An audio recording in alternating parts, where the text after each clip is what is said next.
you've got to, as a business owner, have a little bit of flex in your knees. You have to take the moguls as they come. And, you can't be rigid in your business. You have to be willing to adjust. And I think that's something that we just are really trying to get that message out there. Understand where people are buying from right now and be willing to meet them where they are.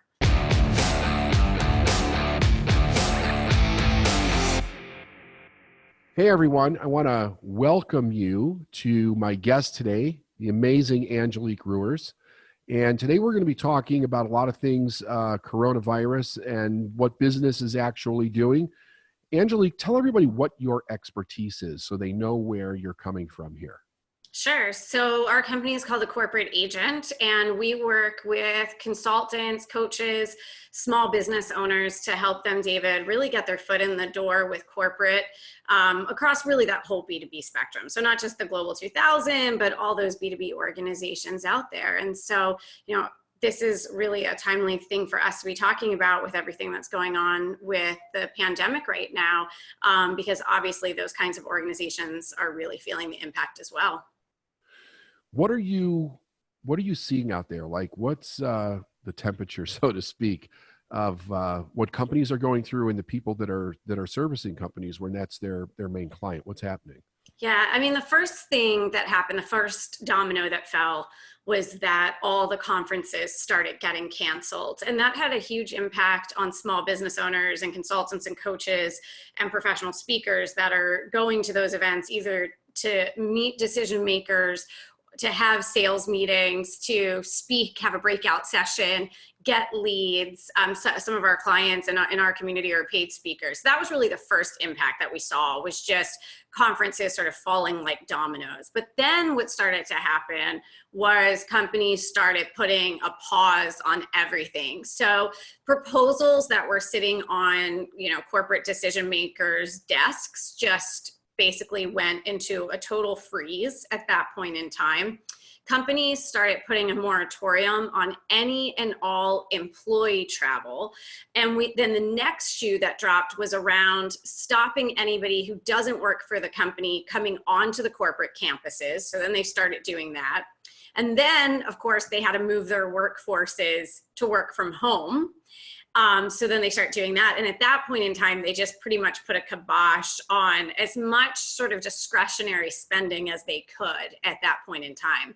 And that's really something that over the last 50 years, you've seen with big companies. Whenever there's been, 9/11 is an example, the Great Recession is an example. The very first things that companies do is they stop travel and they stop new spending on anything that's discretionary. So that's had a huge ripple effect on people, but it's not all that dissimilar, David, than what people have seen who even work with small business owners or solopreneurs, that, people go into that total sort of I call it the turtle mode, because people just kind of like pull into the shell as quick as possible and hunker down. And so we just saw that, but we saw it happen so much more rapidly than I've ever seen in my 25 plus years of working in the corporate space. I've never seen companies all kind of, everyone pull in as fast as we've seen it with this situation. Yeah, I thought it was very interesting right from the very beginning. This is 2 weeks ago now, when you were kind of hearing about it, but nobody was really doing anything. But you were hearing about big companies reacting to this. And I thought, there is something different about what's going on out there, because if you follow the money, if it's just political, companies don't normally do anything if it's political. But when they start doing this, there's something else actually behind this. And of course, there was.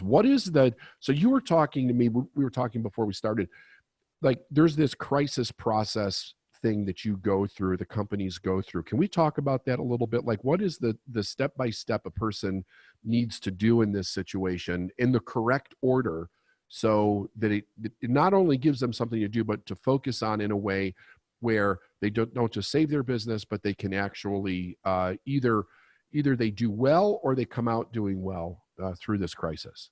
Well, I think one of the things that I want to say up front, before, and I'm going to share that hierarchy with everyone, but one of the things that's important to note is companies are still spending. It's just that what they're spending on has shifted at a lightning speed. So we have some of our clients right now who've actually closed bigger contracts in the last 3 weeks than they had closed in, say, the last 6 months. I mean, it's been really interesting to see sort of that reaction. But there's a reason for it, and it's because all of that spend has gone to the bottom of the pyramid. And here's what I mean by that. I think most people are familiar with Maslow's hierarchy of human needs, right? Yeah. And so people can't really think about things like emotional well-being when their basic needs of shelter and food and water aren't taken care of. The same thing is going on inside of companies. If you can kind of picture it as a hierarchy, and we put this out on our social media. It's on my Instagram, for example. But there's the bottom layer is crisis response. And then and I'll walk through these: crisis response, then they move into survival, then they move into a recovery phase, then into growth, and then finally back into vision. And so what's really interesting is that most entrepreneurs, most coaches, consultants, professional service providers, keynote speakers, typically when they're out there working with companies, they're talking about the top of this pyramid. They're working with companies on their growth and then their future vision, things like being, a great place to work, being a company that gives back to the world, all of these things that are about a higher level of consciousness, which is at the top of the pyramid in that growth and that vision phase. What happened with this crisis is all the companies slid down the pyramid to that crisis and survival mode. And what has been fascinating to watch, and I'd love to hear your take on this, David, is it's been fascinating for me to watch people's unwillingness as business owners to let go of their sort of safety zone, if you will, of the services that they provide, so that they too can kind of survive. And it doesn't mean that all of a sudden now you're offering janitorial services if you're a coaching business, or, that if you're a PR consultant, that somehow you're manufacturing face masks. But what it means is really coming down and meeting your clients where they are. And right now they're in crisis response and they're in survival mode. Crisis response is typically things that have to happen in the next day to 14 days. Whereas survival for companies right now is, how do we get through the next 3 to 6 months if everyone is locked in their homes and no one is spending? So how do we as a company survive at least 6 months from a cash flow perspective? I don't think people necessarily understand that. Just like you may only have, 3, 6, 9 months of savings, companies typically only have so many days of cash on hand. And, they're not built, these are big companies that are making a lot of money, but they're spending a lot of money. Yes. So they count on money flowing, David, like the money has to flow, and it's not flowing right now. And that's really the biggest problem. Yeah. So here's one of the things that I'm seeing and what I've been telling our people. Number one, what's really fascinating about this, if you look at it from like a larger perspective, it seems like we go through a major crisis about every 20 years. So we have this. Now, if we go back, we have 9/11 that was in 2001. If you go back 20 years before that, you have the AIDS epidemic and the Cold War. Yeah. If you go back 20 years before that, we have Vietnam, we have the civil rights movement, all the stuff around that. 20 years before that, we had World War II. 10 years before that, we had the Great Depression. And then 10 years before that, we had World War I. So this just keeps going like this in this very, very weird cycle. And part of the thing about that is, I think that when we go into a recovery after a major crisis, everybody's in recovery mode. So everybody's kind of working together. They're in recovery mode. We come out of it. We go into a healthy growth period, and then things start to separate and they go off into some kind of a weird chaos where something has to happen to bring everything back together again. It's almost like nature is rebalancing itself for the preservation of our own species. So it doesn't, because it's been really crazy. Like, we've been really divided as a country, if you will, right prior to this happening. However, the idea that I've been putting across to people is like, this is a pause from our normal life. Like, if we look at it as, we're going to pause life as we know it, and we're going to work inside the constraints that have been set up for us, because we've never seen a crisis that has done this, where it's made everybody stay home, and they've actually encouraged business to stop doing business because they have to stay home for the well-being of all. And that if you look at it from that perspective and say, okay, look, what is my individual situation here? If I have no income, or my income coming in has been limited, what is my outgoing spend every month? And do I meet that, or is it lower? So then that we have to start making decisions on what we're spending on in that moment. So we may have to pause rent, we may have to pause mortgage, pause car, pause the office, whatever it is that has to be put on pause so that we can maintain the core of our business, so that we can continue to do whatever business we have. Or maybe we have to pause the business entirely, like a suspended state of animation until it's over, and then we could restart where we are. But the idea is not to spend every last dime that you have trying to save the ship, and then come out at the end and the ship is sunk, right? So everything restarts, but when I have no capital to operate, I can't even hire my employees back because I can't pay them. And really I have to, everything's gone and I have to start over again. So I'm seeing people get stuck in that place where they're afraid.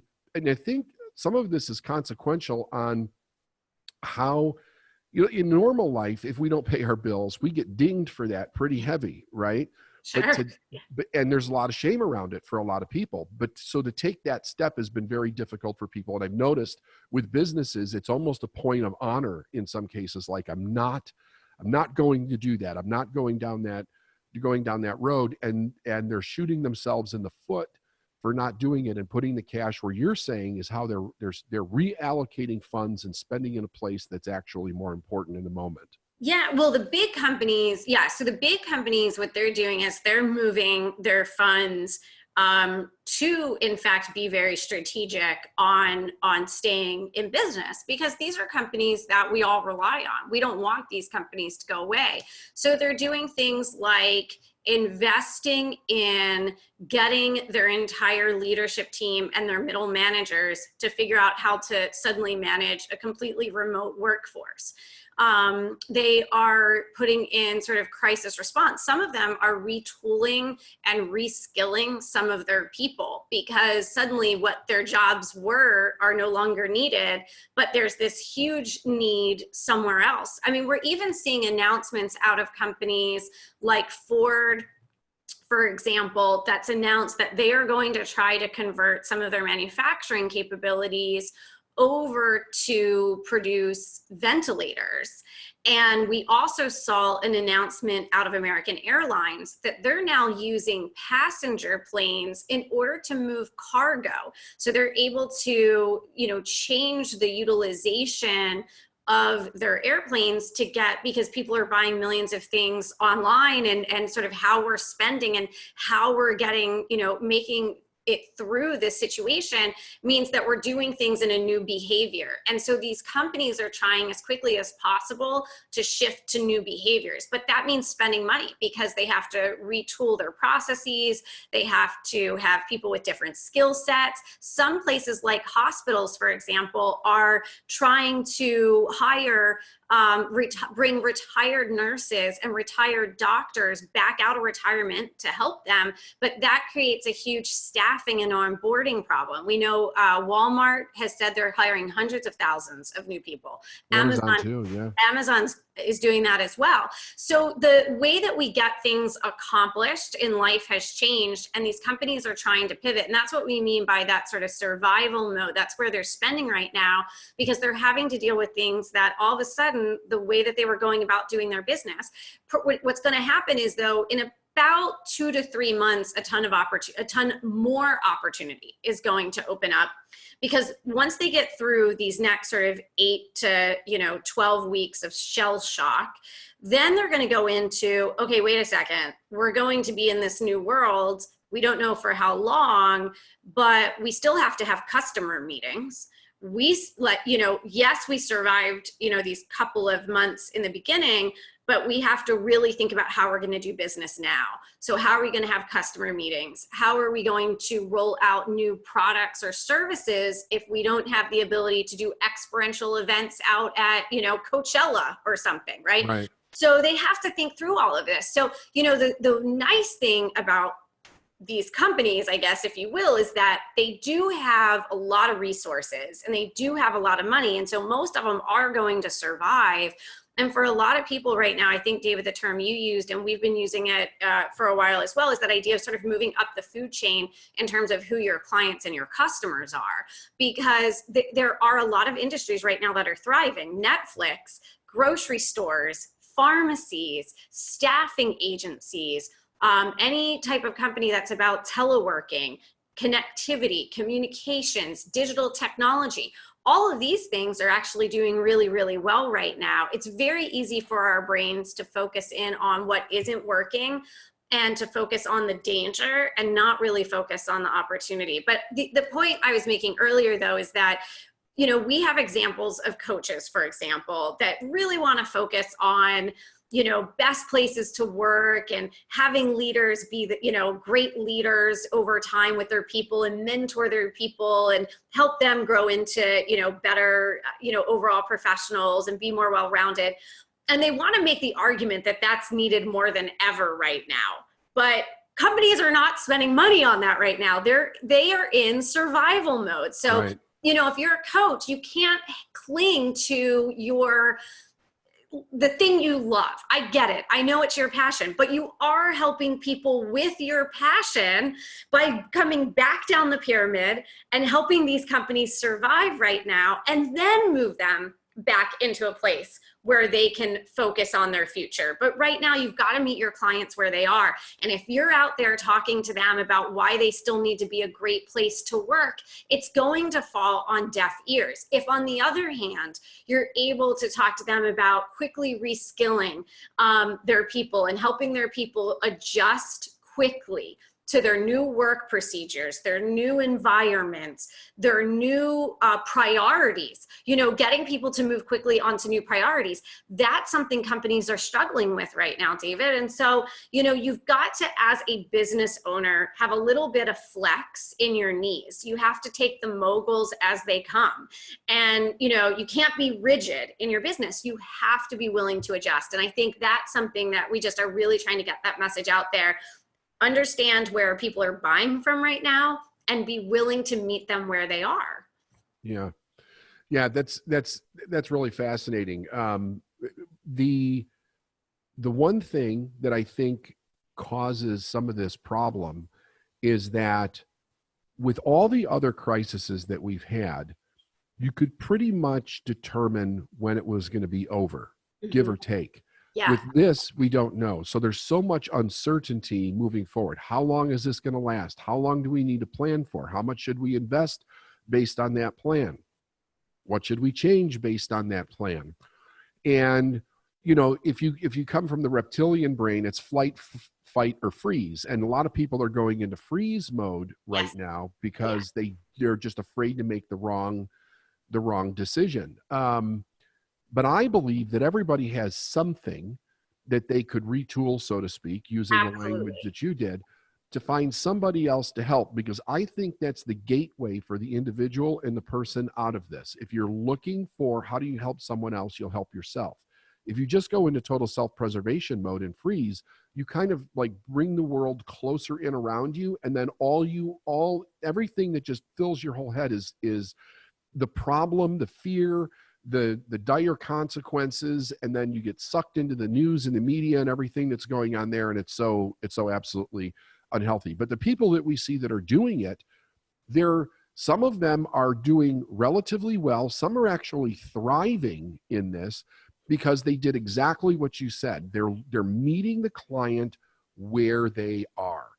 I immediately shifted over into doing a 4-part free series, which was all talking about how do we survive the crisis part? What do we need to do right now in this moment to get our mindset in check and take care of what we need to take care of at home and in our businesses before we think about actually moving forward. And the feedback that we've gotten on it was that it's helped tremendously because nobody knew what to do. And that kind of gives people a system. So I think for every business, that's exactly what they need to be thinking about, because regardless of what you hear coming down from the government, if you just look at the numbers in our country versus the numbers in other countries, unless there's a cure, unless these antivirals really work with a massive impact, like this is going to go on for a while. I think it is going to go on for a while. I think you're right, though. There's that uncertainty factor of how long is it going to go on for. You know, one of the observations that I've made is that this entire situation has been, for me, of anything I've experienced in my life, the biggest amplifier of what was already there that I've ever seen. So those people who have cultivated the ability as a business owner to learn how to constantly problem solve. So problem solving is a big thing for us in our community. We're always talking about how to problem solve. I'll often show that movie Martian, where you know, he's constant. I know it's a fictional movie, but he's constantly problem solving to survive on Mars. As soon as he solves, you know, one problem, Matt Damon has to solve one problem, and then the next problem, and then the next problem. And so people who are really good at problem solving are getting better at problem solving. People who have a tendency to let fear drive their decision making, that's totally getting amplified right now. Yeah. Folks who've learned the art and science of business development in a proactive way, that's amplifying for them. They're closing new contracts, they're reaching out to companies, they're, you know, talking to their clients, they're having, you know, great conversations to understand how they can help. And those who are afraid of that, and the mere idea of talking to a prospect or a potential client or an existing client terrifies them, they're running, you know, into that freeze mode. So everything is getting amplified right now. It's like everything's under a magnifying glass and is bigger. And so I think that's a really sort of interesting side effect of what's happening right now. Is to really pay attention to what's amplified in your life right now, because it tells you a lot about what's, you know, where you are and what's really going on. I mean, I think it's, you know, Warren Buffett has a great quote about when the tide goes out, you can tell who's naked, right? Yeah. And so the tide has gone out, and so you really can see the truth about, you know, where people are. So I think it's a really good check-in on your mindset, on your business skills, on how you know, what your inclination is on how to navigate something like this. But man, it's an amplifier.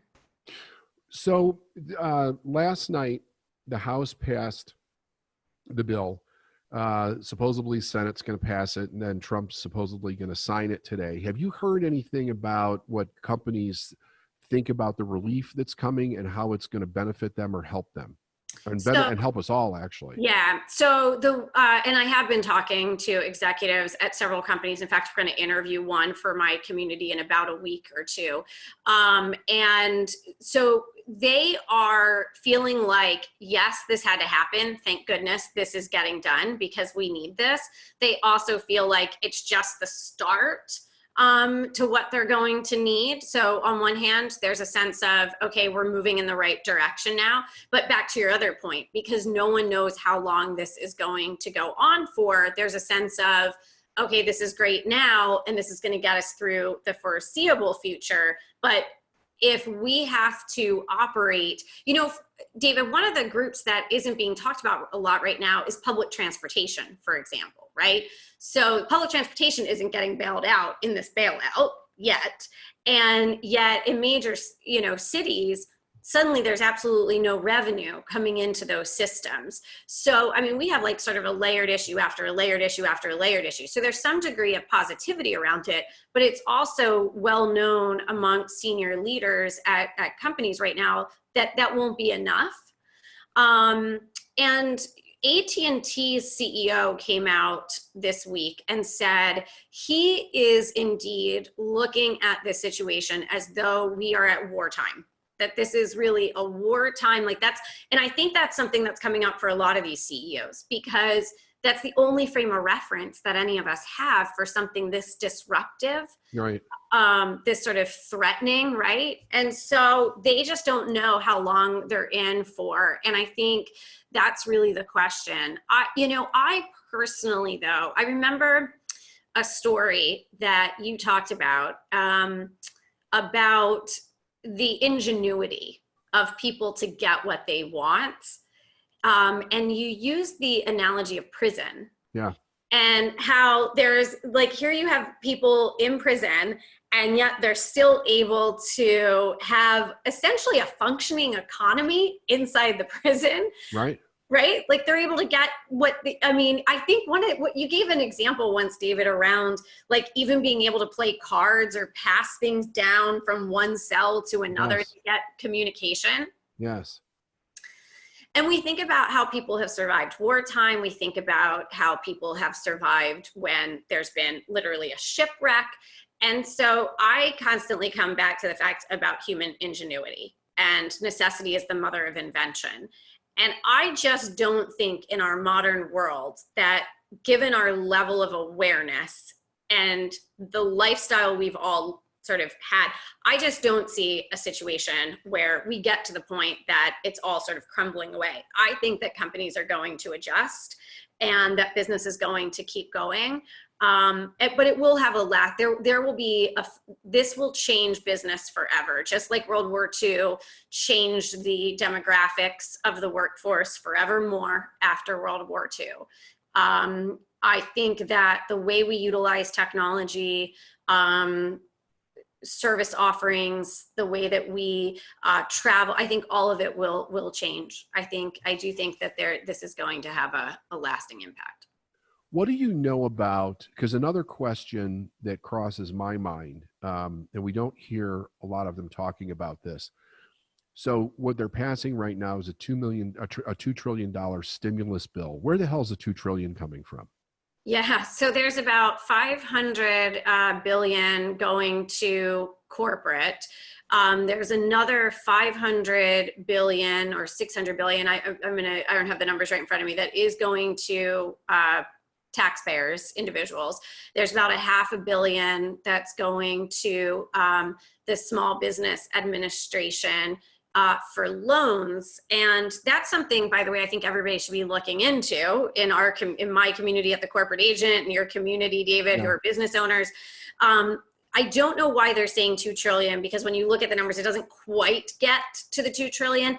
And my guess is that part of those dollars that they're not talking about are either tax deductions or money that they're putting into the states. Right now, I know they are planning on funding states. For example, there's money that's going into the unemployment funds. So a lot of times when they're putting those charts up, they're extending unemployment benefits from 26 weeks to 39 weeks, for example. Under Obama, when we were in recovery from the Great Recession, they extended unemployment benefits through 99 weeks. And not only that, but they're increasing the amount that you're getting on unemployment. On the small business loans with the SBA, they're actually doing 2 different things. There are going to be loans that the Small Business Administration can give out directly, but then there's also going to be SBA-backed loans through private lenders. So the SBA is going to guarantee those loans, and then there's going to be that. You really want to, if you're going down that path, you really want to look at all the fine print. When you're taking loans from the SBA directly,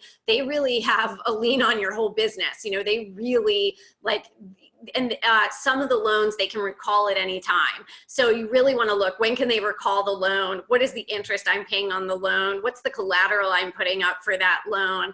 But a lot of business owners should be looking at it right now. Depending on the size of your business, you might want to look at that. I think the more effective, it's good to do that. And I think the other more effective thing, though, to do also is to pivot and know that money's still flowing. Money is flowing out there, but you have to go to the streams where it's flowing. And that is, like I said, that's in that idea of what is our survival? How are we pivoting right now? What do we need right now? Because that's what companies are buying. So you want to make sure you've moved into the flow of the money. And you also might want to look at, do I need a bridge loan just so I can sleep better at night?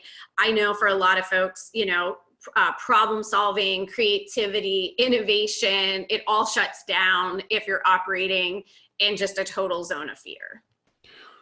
Where is our government getting the 2 trillion from? Oh yeah, they're borrowing it. Right. So that's going straight to the. Is that from China again? Are they borrowing money from China again? Yeah. There are a lot from China, not just China though, but I think it's like 80% or something like that. But oh yeah, they're borrowing it. It's not under the Trump's mattress or anything. We're not pulling it. It's not coming out of a mattress. But yeah, no, they're borrowing it, so it's going to go straight to our national debt. But, honestly, we could have a whole conversation about that sort of, whether that actually means anything or doesn't mean anything about our national debt.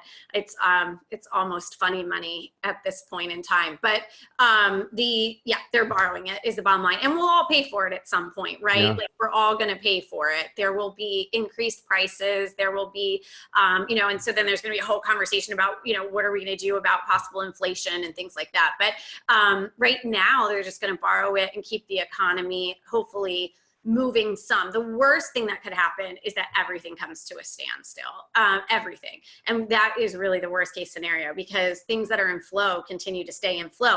There's so many laws of physics that are at play here. And so objects in motion, energy in motion tends to stay in motion. So the more all of us can stay in motion, make sure money is flowing, that we're continuing to transact and do business, that's a good thing. Like that is a very, very good thing. And I also want to say, David, that there's nothing wrong with doing business right now. That's a big question that's coming up in our community. Like, can I reach out to decision makers right now and sell them something? Is that tone deaf? It's only tone deaf if you're trying to talk to them about something that is completely Pollyanna right now and is not helpful to them. If you were reaching out to say to them, listen, I've never shared this with you before because frankly, it was never relevant before, but it's relevant now. So I need to tell you that one of the things I can help you with is helping your people to quickly adopt new processes, or change the way they're selling so that they can do sales virtually and not in person. Get your team comfortable with technology they may not have used before. I can help if you have to let go of people. We can do career counseling for them and help you make that transition. If your managers are going to have to do mass layoffs, we can help them. One of the things I used to do for my corporate clients was teach managers how to have the conversation to let their people know that they were letting them go. That's a really painful thing to have to do as a manager. It's very scary. So we used to teach people how to do that. So if you're willing to kind of move into that place of really understanding where they are, we had another client who got an email from a decision maker who said, can you write a blog article for our managers about this? Can you just help us out and write a blog article? And she wrote back and she said she could, but I said to her, look, don't ever do that again. In the future, write back and say, I would be happy to help you with this, but I have a few questions. When can you, does 1 o'clock today for 10 minutes work? And get these people on the phone so you can understand really what's going on for your clients, and then co-create with them, develop something that's really going to help them. It's going to help them. If we can help companies keep going and keep their people employed, that's going to help all of it, right? Like, I mean, that's what I think, David, you said at the beginning. It's all, we have to really stay in a place of, where can we be of service right now? And also when we're of service and we're continuing to do business, we are helping everyone. There's a ripple effect. There's a ton of downstream benefit. When you buy something, then there's downstream benefit and it's going to come back to you. What I think is a really, what isn't a helpful mindset is, I'm not going to spend money until someone spends money with me. Like that idea of because that starts to seize up the entire engine. Yeah. Yeah, no, it absolutely does seize up the entire engine.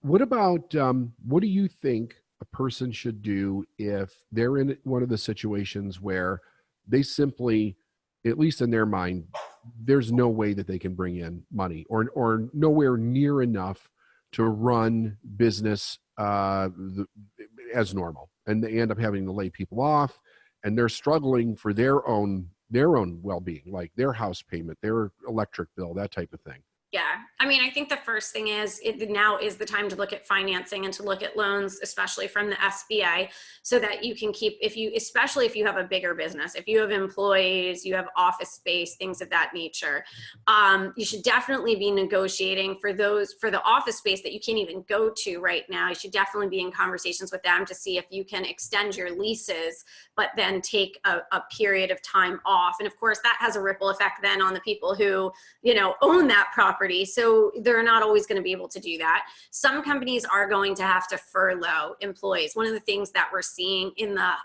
hotel industry, across the hotel industry right now, is they are not letting people go indefinitely, just, a total, but they're furloughing those people with a comeback date. So they're, for some hotels it's 60 days, for some hotels it's 90 days, but they're really downsizing, but with a comeback date, but they're doing it in a way that still makes those people eligible for unemployment benefits. So that's a really helpful thing. So you don't necessarily have to permanently let go of people, but you can move them into a situation where they'd be able to get unemployment benefits, but be able to come back. So that's something that's positive. You can absolutely, I don't believe though, David, unless you're in a handful of industries that I've never seen a company that doesn't have an opportunity to shift. Like, you might have to let go of some people. You might have to cut, extraordinary spending that, nice to have things. But it's really hard for me not to look at any company and see alternatives for them. Like, there's always a skill set there that just has a new problem that it can solve. So I would say, I would challenge even that question. Does that make sense? Like, I would even challenge the question. Yep. Because, American Airlines was like, you know what? We can't fly people, but we can fly boxes. And so I really feel like right now you might want to bring you certainly don't want to buy new software right now, right? Like, now would not be a time necessarily to go out and buy new software, but it is a time to look at marketing. Right now it's crazy not to be marketing your services. You might have to shift, right? Like now you can actually buy marketing really effectively right now. The worst thing you can do is turn into the turtle. Like, you're all but guaranteed to put yourself out of business if you do that. Yeah. I remember back in 2008, that crisis really didn't hit our industry until mid 2009. And the way that it showed up was people's credit lines were being limited. And everybody in the coaching industry, in the seminar industry, all that, business came to a halt overnight. And because people couldn't charge, right? So I immediately switched into what amount could they charge? Would they be able to do with the credit? So we realized that most people had been paused at 5,000. Some people 10,000, but most people they were paused at about 5,000. And we created a product at 2,100 and immediately started up the next day and had more business than we did prior to that, because they all wanted to know, how do they retool in order to keep moving? But what was fascinating about it was that everybody, like, my phone was ringing off the hook during that, because everybody wanted to know what everybody else was doing, because nobody was selling anything. And it's like, well, what is the real problem? The real problem is that they limited credit. So if we can find a way to make this work in the crisis for those individuals, they still want to buy. And sure enough, they actually did. Yeah, and the other thing to remember about this situation that I don't want to I feel is getting lost in just so many of the conversations and the discourse out there, is that this is not a normal recession. Right. This is not something that, spending is slowing and unemployment is growing and the banks are overspent and over leveraged and they've got bad loans with everybody. And this is not like that at all. This is actually, our economy was moving at 100 miles an hour and hit a brick wall all of a sudden that no one saw coming and was not sort of endemic inside the economy. Does that make sense? Like this was like this, it was like this alien spaceship landed and we crashed into it. Like it just came out of nowhere. That is a very different situation because the companies were seeing all of this demand. All of this has been sort of interjected into a situation. But I say that because companies overall have been very healthy and people have been traveling and the conferences have been growing and, you know, consumer spending has been strong. And even our most recent jobs report prior to all of this was a very solid jobs report. So we had all of these strong economic indicators. So I think it's really important, David, just like you said, well, what is the real problem? The big thing right now is what is the real problem is suddenly people have a whole new set of problems. You know, my kids are 10 and they go to a private school. My husband is our CFO full time. We have 2 home offices. We run our company like a tight ship. You know, during the day, we're in the office, you know, we're working. All of a sudden, my husband is a homeschool teacher.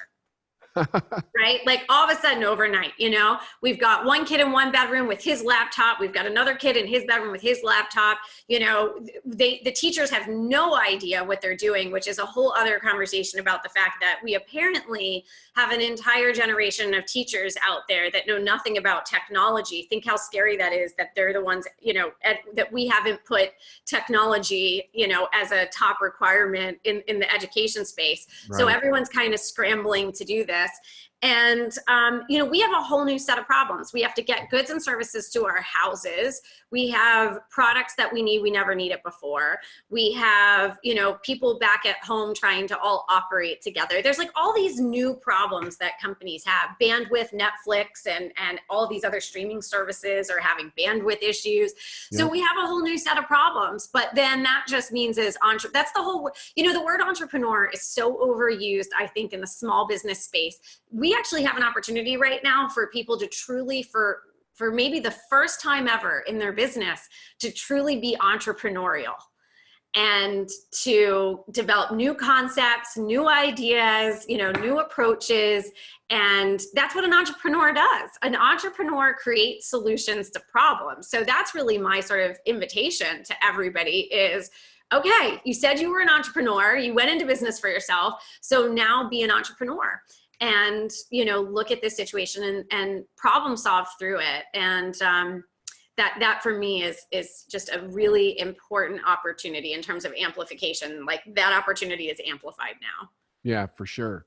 There's been a lot of talk about ideally that this is a V-type recession where we went into it fast, we'll come out of it fast. Do you believe that theory that we're going to come out of this fast? I do if it's short. So, and it's all about that engine seizing. So this will be what's called a sharp recession, or what David just said, you know, a V-curve recession, meaning you like, it's like the market slides down and then it comes right back up. There is so much pent up demand. We have not been damaged enough yet that I had my trip to Grenada canceled. So many people I know had their spring breaks canceled.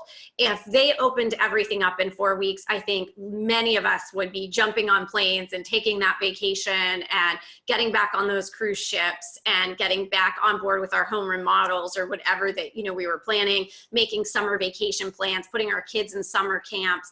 If there was some type of treatment for this virus that we all felt good about, I think in a heartbeat, we would spring back.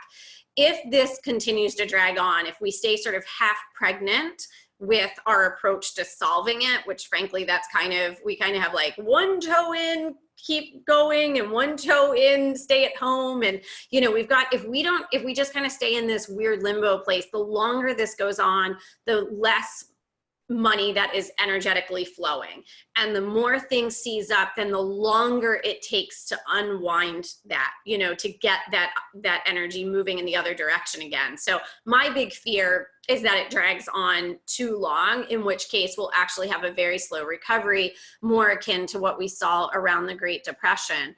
But, you know, because it'll just continue to create ripple effects. If people lose their homes, if people can't get credit, that takes a long time to dig out of. We know that it does. There's plenty of history to tell us that.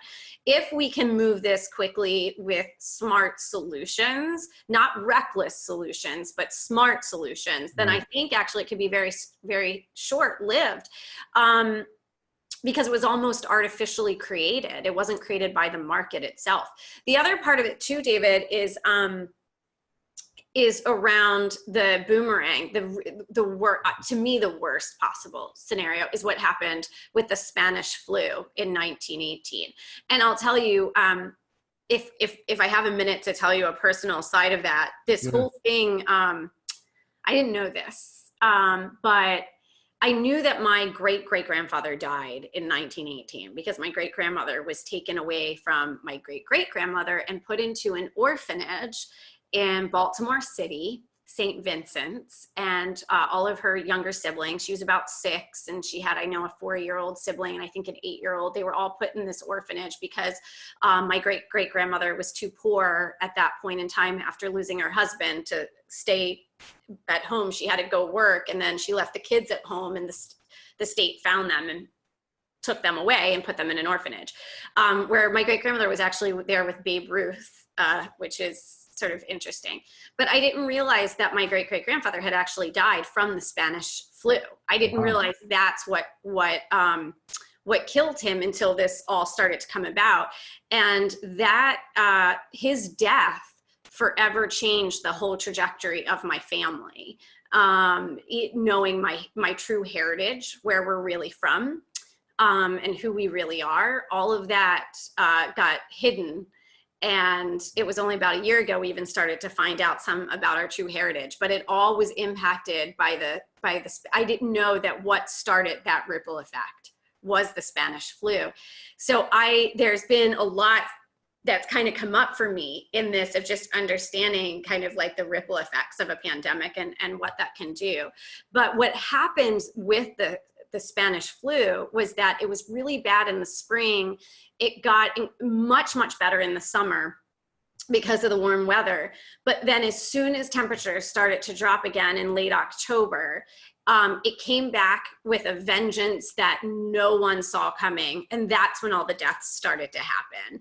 And it just wiped out, millions of people. But it was bad in the spring. It got way better. Everyone kind of let their guard down in the summer. And then it came back with a vengeance. If something like that were to happen, I think we would end up in a really prolonged and protracted recession. What do you think that part I didn't know. That I think that's very interesting. Another thing I did know about the Spanish flu was how fast it spread, and we didn't have airplanes then. Right. Travel was very, very different, and it still spread all over the world, which was really wild. It did. Go ahead.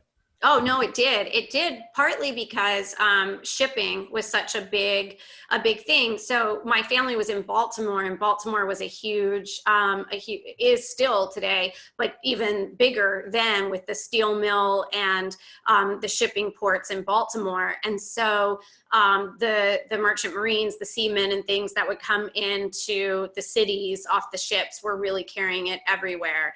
And it was so highly contagious. And so it just had massive, and plus people lived in really, we have a large home and 4 people in this house. When my grandmother was a kid, there were like 6 siblings and 2 adults in a 2-bedroom house. I mean, right. So people were really crammed in much closer quarters in most parts of the world. And so it was spreading through their family. But yeah, I mean, there's some lessons we can learn from history. Unfortunately, humans aren't always so great at learning from history. Very true. Very true. Are you hearing anything other than what is being reported on the news as far as these antivirals go, or some kind of a situation that'll help us, move through this faster? I'm an enormous consumer of information, right? Like that's why I'm asking. Yeah. So I have been reading a lot of information. In fact, there was a really interesting article and research out of a publication called Ricochet which I believe is a more conservative publication. I'm reading so much now, it's hard to even tell sometimes which way publications are swinging. So that's no endorsement one way or another of that publication. I just want to say that in case there's something I don't know about that publication. But there's some really interesting stuff, David, that's coming out about not just the antivirals, but also about the virality of the virus, and that we probably are going to experience sort of the strongest form of the virus in the first 6 to 12 months, which I think is really interesting. I did not know that so much, even about what we learned about HIV in the 80s and how strong that virus was and how it actually sort of tapered off in strength. And one of the reasons that viruses apparently do that, and I am not a doctor, you all, so I just want to clarify that, but viruses do that to survive, because if it kills too many of its hosts, or kills, if it kills the host, then it can't actually survive. So a lot of times viruses will actually weaken, which is really interesting. And if that can sort of coalesce with the right antivirals. But there are now over, I think, 75 different labs around the United States that are looking at the right combinations. But I think the most promising information is actually coming out of places like Australia and China, which are taking much more practical approaches to multi-tracking things instead of putting everything through such a rigid approval process that we tend to fall back on here in the United States, no doubt because of how litigious America is and that fear of like what could happen. But we are definitely seeing lots of articles anecdotally. There was just a gentleman here in South Florida who, it's a great article, it's a great read. It's in the New York Post around March 23rd, 24th was the article. He was in a hospital in South Florida. He thought he was a few hours away from death. And so this is back to that sort of ingenuity. The hospital wasn't giving him an antiviral, the one that's being talked a lot about right now. So he got his cell phone out. Now he's in a hospital near death. He gets his cell phone out and he starts calling infectious disease doctors. And he gets an infectious disease doctor on the phone and he convinces him to prescribe him the antiviral. And the doctor tries to talk him out of it. And the guy is persistent. He's sort of like, well, I'm probably 4 to 6 hours from death. So, let's do this. And so he took the antiviral. He ended up being unconscious for a few hours. And when he woke up, it was like nothing had happened. They ended up giving him 2 more courses of the antiviral. And then they were saying they were keeping him in the hospital for 5 more days for observation and to make sure he tested negative. But I think what I'm seeing, David, is just a steady stream of those anecdotal stories. And so it gives me hope, because I think that the floodgate is going to break on that. You've got in Australia, they're running 3 separate clinical trials on it right now. I don't think that world leaders, they're already getting antsy about the economies shutting down. So I don't think that the world leaders are going to let this stuff go on too long without sort of pushing something forward. That's my guess. That's just a personal guess. But you just can see that, the reading on the writing on the wall a little bit. Yeah.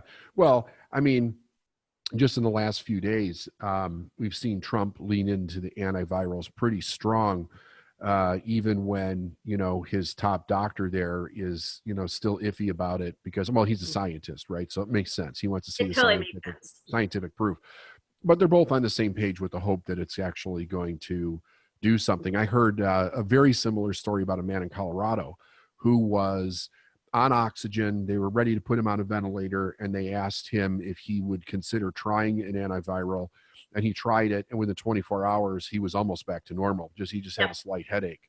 So it looks like there's some real promise that we actually have the solution here right now, at least for the short term, to do it. And I've heard the same thing about viruses weakening over time for the same reason, that in order to survive, it can't kill its host. Exactly. It's like the intelligence of nature and the universe is astounding, right? That it has the ability to adapt to that. So I think that's pretty fascinating. I think that's exactly where I am. I mean, first, just the fascination of that viruses that aren't even, living cells. They can't even, separate and duplicate like the rest of the living organic, life that we have on this planet. There's something we really don't even understand. They do have DNA in them, but oh my gosh, I mean, it's an entire field that is fascinating to me. So if you don't know much about viruses, it's really an interesting read to understand about them. And it also educates you to help you understand what you're reading when you're reading these various articles. But I agree with you, David. I think that the solution actually is here now. And I think it's about all of us being able to collaborate and communicate, and for the logistics and the information sharing to work. I think that's really the challenge that we have. And just as much as our connectivity as humans with travel and everything kind of helped this to spread quickly, it's also what is our savior. Yeah, for sure. All right. So to kind of wrap this up a little bit, what is your professional recommendation that people should start doing right now? The biggest thing is creating conversations with your target market. Go up the food chain with who you're focusing on. If you've been focusing on, clients that are already living paycheck to paycheck, for example, things just got a lot more challenging for them, and they're now in survival mode. So you want to go up the food chain on the clients that you are targeting, folks who are not in total survival mode from a sort of financial economic place. You want to go to organizations and types of clients that you're not just going to be working with now, but as we get into recovery, are going to be organizations and clients that you can keep working with over the long term. And then the last thing is make sure that you're talking to them. Get on the phone and create, reasons to have conversations. We have had so many clients who, because they got on the phone with a manager or a business owner or a director or a vice president or the head of a government agency, found out that what they were really struggling with was X. And so they had no idea, but now because they had that conversation, they're like, oh my gosh, I can totally help with that. So, you can't rely on your messaging and your marketing that you've been doing up until now. You really have to go back almost to like a discovery place with your market, have conversations, do executive roundtables virtually over Zoom, pick up the phone and talk to people, be a sounding board for them. When you start talking to them, you're going to realize that there was a lot that you didn't understand that they were grappling with, problems that you couldn't even have sort of anticipated were their problem. And you're going to be on the phone and you're going to talk to them or do it over Zoom or however you want to do it. But we always, at the corporation, we say conversations create cash. And that's because when you're talking to people, you're hearing exactly what their problem is and you can offer a solution. The worst thing that you can do is hunker down, become a turtle, and hide in that shell. That is not going to help you through this situation. You've got to stay every day active, taking action towards the future that you want to create. David, I know you say this all the time. It's really not about trying to avoid what you don't want to create. It's about taking action towards the thing that you do want to create. And so I would just bring it back to that. Awesome. Angelique, thank you so much for doing this with me. I think everybody's going to great benefit from it. So we'll do it again soon. Awesome. Take care. Hey, if you like this video, be sure to share it on social and leave a comment below, and don't forget to subscribe.